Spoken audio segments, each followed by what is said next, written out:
नमस्कार। Economics Awadh classes YouTube channel पे आपका स्वागत है। डेली एमसीक्यू क्लास में आज हम लोग अर्थशास्त्र से संबंधित 25 बहुविकल्पी प्रश्नों को सॉल्व करेंगे। यह प्रश्न TGT, PGT, NET, JRF, KVS, NVS, GIC, LT एवं झारखंड प्रवक्ता परीक्षा के लिए महत्वपूर्ण है। तो आज की क्लास में देखते हैं कौन कौन से प्रश्न हैं। पहला क्वेश्चन, एक वस्तु बाजार में संतुलन की शर्त है। कब संतुलन होता है वस्तु बाजार में? जब मांग कम होती है पूर्ति से, या मांग ज़्यादा होती है पूर्ति से, या मांग एवं पूर्ति बराबर होती है, या मांग और पूर्ति एक दूसरे के बराबर नहीं होती है। तो वस्तु बाजार में संतुलन उस स्थिति में होता है जब मांग एवं पूर्ति आपस में बराबर होती हैं, तो ई बिंदु पर संतुलन होगा। तो मांग एवं पूर्ति सी ऑप्शन में बराबर है, तो सी है, ये आरेख है। अगला क्वेश्चन 2 नंबर, लर्नर द्वारा दिया गया एकाधिकार कोटि का सूचकांक है। तो लर्नर एकाधिकार कोटि का सूचकांक सीमांत लागत एमसी और कीमत के बीच अंतर की शक्ति के रूप में देखते हैं।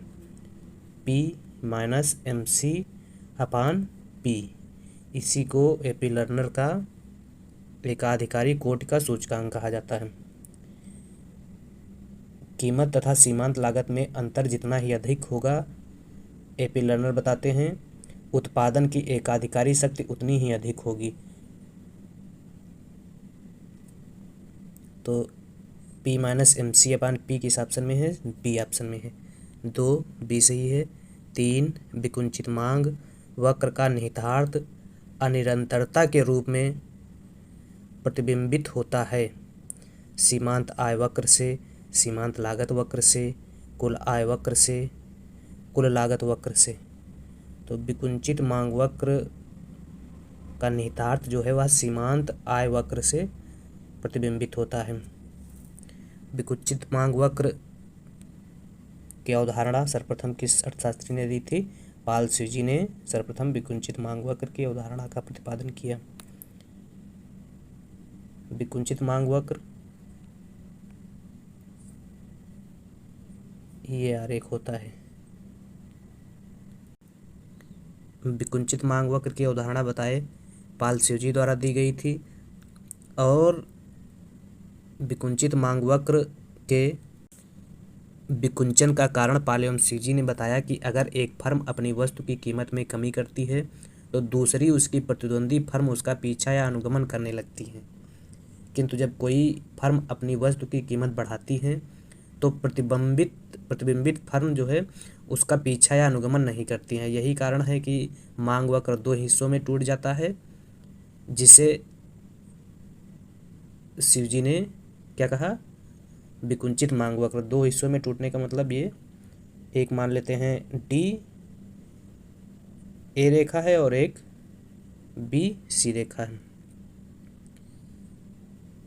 जिसके मांग वक्र के ऊपर का भाग जो है डी ए रेखा वह लोचदार होता है और नीचे का भाग बेलोचदार होता है, इकाई से कम होता है।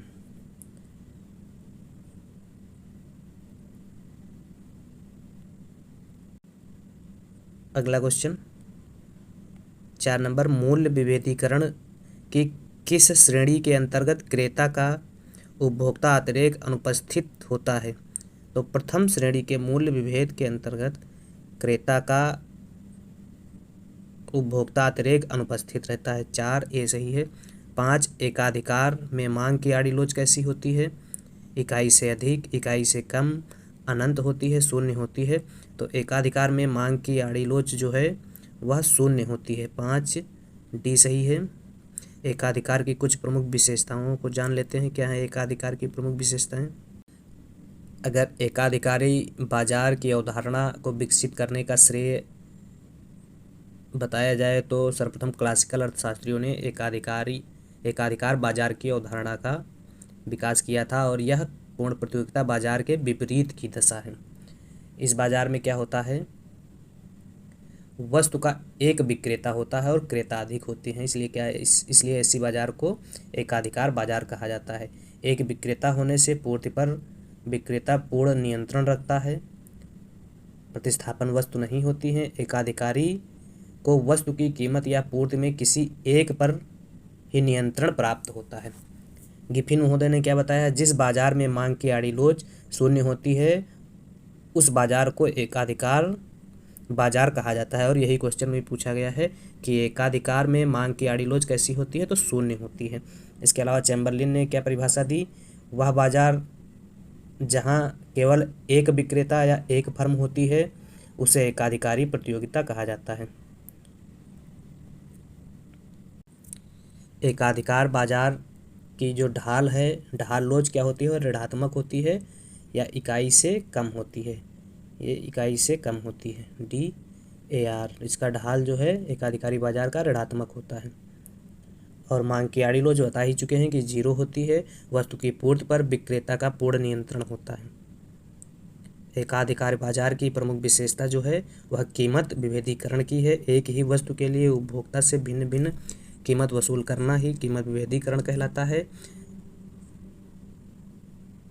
जब क्या होता है, एकाधिकारी या विक्रेता अपनी एक ही वस्तु के लिए अलग अलग उपभोक्ताओं से भिन्न भिन्न कीमत वसूल करने में सफल हो जाता है तो उसे कीमत विभेदीकरण की स्थिति कहा जाता है। एकाधिकारी कीमत विभेदीकरण लाभ के उद्देश्य से करता है। जैसे रेल किराया के अंतर्गत अगर कीमत विभेदीकरण की बात की जाए तो सामान्य टिकट का अलग किराया देना पड़ता है, जनरल का अलग, AC का अलग। विद्युत के लिए, घरेलू विद्युत के उपयोग के लिए अलग चार्ज लगता है और वाणिज्यिक विद्युत के लिए अलग चार्ज लगता है। ये एकाधिकारी बाजार की कुछ विशेषताएं थी। अगला क्वेश्चन, पूर्ण प्रतियोगिता में फर्मों के लिए बाजार में कीमतों का निर्धारण कौन करता है? तो पूर्ण प्रतियोगिता में फर्मों के लिए बाजार में कीमत का निर्धारण उद्योग द्वारा किया जाता है। 6 का सही है आंसर B। पूर्ण प्रतियोगिता बाजार की भी कुछ विशेषताएं जान लेते हैं। ऐसी बाजार जिसमें क्रेता विक्रेता की संख्या अधिक होती है तथा विक्रेता द्वारा बेची गई वस्तु समरूप होती है उसे क्या कहा जाता है? पूर्ण प्रतियोगिता बाजार कहा जाता है। प्रोफेसर रॉबिन्स ने बताया, जिस बाजार में फर्मों की मांग वक्र पूर्णतः लोचदार होती है उसे क्या कहा जाता है? पूर्ण प्रतियोगिता बाजार। ये फर्म की मांग वक्र पूर्णतः लोचदार, जिसकी मांग की लोच क्या होती है? अनंत होती है। इसे गिफिन ने बताया कि जिस बाजार में मांग की आड़ी लोच अनंत होती है उसे क्या कहा जाता है? पूर्ण प्रतियोगिता बाजार कहा जाता है। क्रेता एवं विक्रेता कीमत में किसी प्रकार की वृद्धि नहीं कर सकते हैं क्योंकि इस बाजार में क्या होता है, कीमत का निर्धारण जो है बाजार की शक्तियों द्वारा, मांग एवं पूर्ति द्वारा होता है। परफेक्ट कंपटीशन में क्या होता है, फर्म एक जो है कीमत ग्रहणकर्ता, प्राइस टेकर होती है और मांग की लोच जो है क्या होती है? पूर्णतः लोचदार होती है। कारण क्या होता है पूर्णतः लोचदार मांग वक्र होने का? क्रेता विक्रेता की संख्या अधिक और सभी क्रेता विक्रेता कीमत ग्रहण करता होती हैं। इसके अलावा वस्तुएं पूर्ण स्थानापन्न, सहजातीय, समरूप होती हैं। मांग की आड़ी लोच अनंत और मांग की लोच अनंत होती है। और अगर MRSXY की बात की जाए तो यह सीमांत प्रतिस्थापन की दर जो है 1 के बराबर होती है।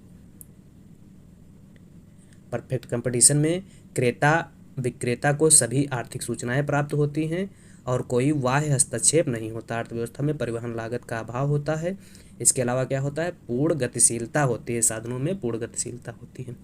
तो यह कुछ परफेक्ट कंपटीशन की विशेषताएं थी। अगला क्वेश्चन, इसका आंसर जो 6 का है वह B सही है। 6 का आंसर B सही है। अगला 7 नंबर क्वेश्चन,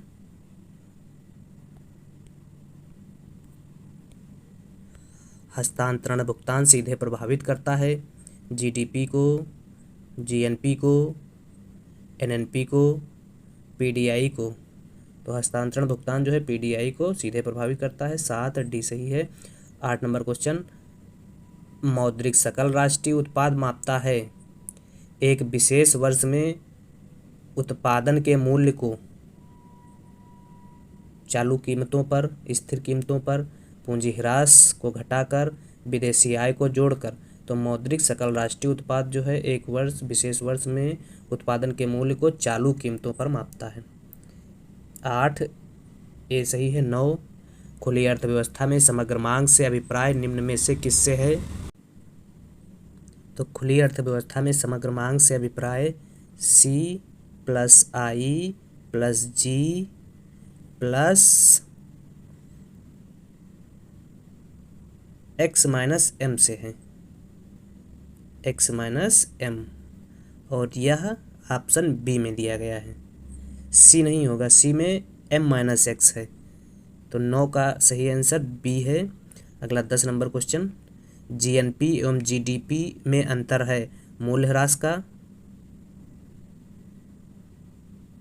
विशुद्ध निर्यातों का, विदेशों से प्राप्त शुद्ध आय का, विशुद्ध अप्रत्यक्ष कर का। तो विदेशों से शुद्ध प्राप्त आय का जो अंतर है GNP एवं GDP में होता है। 10 सी सही है। 11 केन्स के अनुसार सीमांत उपभोग प्रवृत्ति कभी भी इकाई से अधिक नहीं होती है, कभी भी औसत उपभोग प्रवृत्ति से अधिक नहीं हो सकती है। सीमांत उपभोग प्रवृत्ति का अन्योन्य रूप है निर्वचन होने की स्थिति में इकाई से अधिक हो सकती है। तो केन्स के अनुसार सीमांत उपभोग प्रवृत्ति कभी भी इकाई से अधिक नहीं होगी। ए सही है। MPC सीमांत उपभोग प्रवृत्ति बराबर क्या होता है? ΔC/ΔY, कुल उपभोग में परिवर्तन बटे कुल आय में परिवर्तन। जैसे जैसे आय बढ़ती है सीमांत उपभोग की प्रवृत्ति क्या होती है? घटती है। तो इसका आंसर ए सही हो जाएगा। अगला क्वेश्चन होगा 12 नंबर क्वेश्चन, निम्न व्यापार चक्रों में कौन सा फिलिप्स वक्र से प्रत्यक्षतः संबंधित है? तो राजनीतिक व्यापार चक्र जो है वह फिलिप्स वक्र से प्रत्यक्षतः संबंधित है। डी सही है। अगला 13 नंबर, मिल्टन फ्रीडमैन के अनुसार स्थायी आय की सीमांत उपभोग प्रवृत्ति होती है। तो मिल्टन फ्रीडमैन के अनुसार स्थायी आय की सीमांत उपभोग प्रवृत्ति जो है वह शून्य होती है। अगला स्थायी आय परिकल्पना संबंधित है। स्थायी आय परिकल्पना मिल्टन फ्रीडमैन द्वारा दी गई है। अभी ऊपर वाले क्वेश्चन में 13 नंबर में लिखा भी है कि मिल्टन फ्रीडमैन के अनुसार स्थायी आय की सीमांत उपभोग प्रवृत्ति है, मतलब कह सकते हैं मिल्टन फ्रीडमैन जो है स्थायी आय के सिद्धांत से संबंधित है। और इसमें पूछा गया है 14 नंबर में स्थायी आय परिकल्पना संबंधित है मिल्टन, तो आंसर हो जाएगा मिल्टन फ्रीडमैन। केन्स, ड्यूजनबरी, टोबिन कोई नहीं, तो मिल्टन फ्रीडमैन ऑप्शन में दिया नहीं गया है तो इसलिए कोई नहीं होगा। इसके अलावा निरपेक्ष आय परिकल्पना उपभोग का मनोवैज्ञानिक नियम जो है वह केन्स द्वारा दिया गया।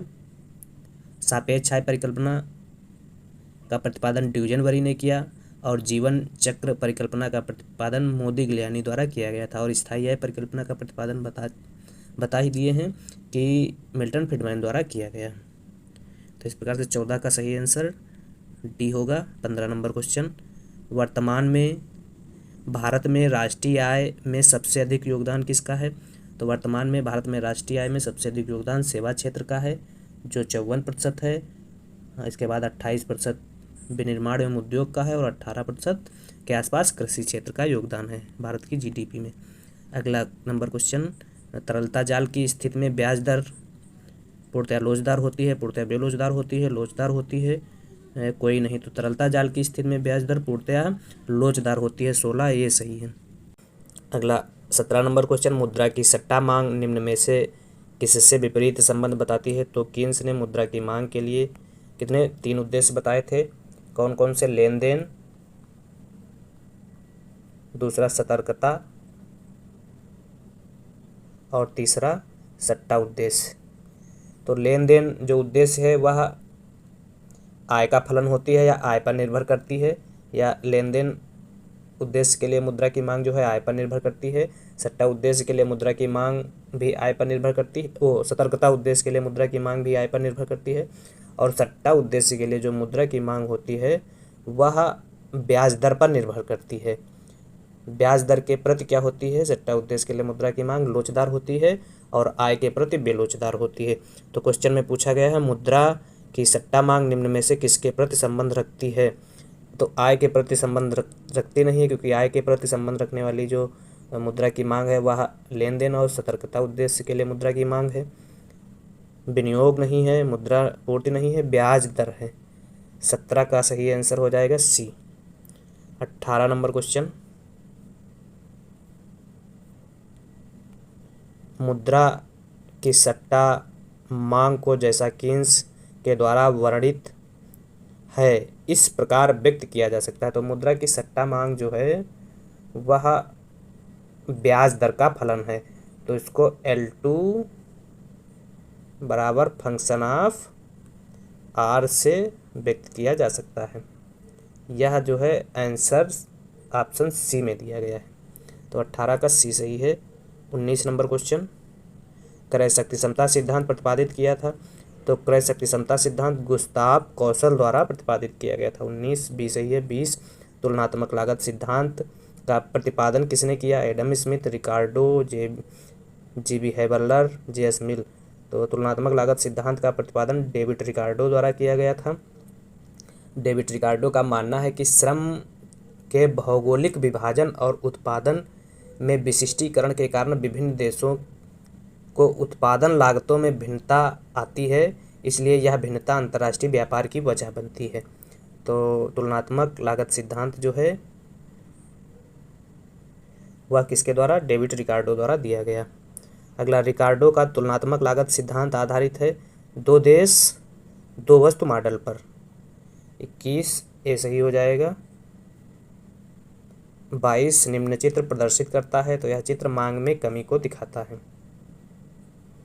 क्योंकि प्रारंभ में उसी कीमत पर कीमत स्थिर है, तो मांग क्या है?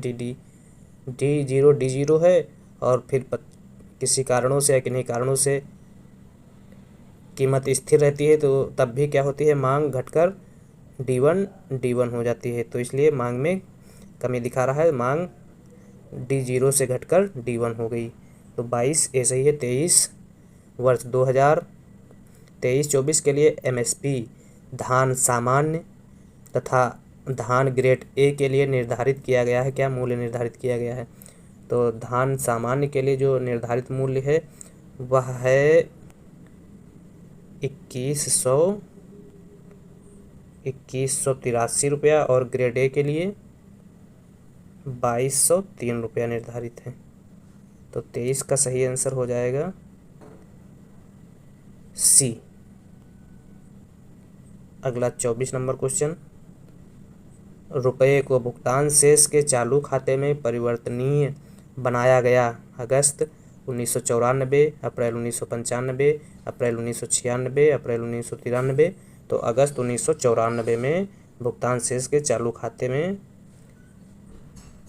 परिवर्तनीयता का गुण जोड़ा गया। तो 24 का सही आंसर हो जाएगा ए। तो इस प्रकार से आज की क्लास में हम लोगों ने 24 बहुविकल्पी प्रश्नों को सॉल्व किया।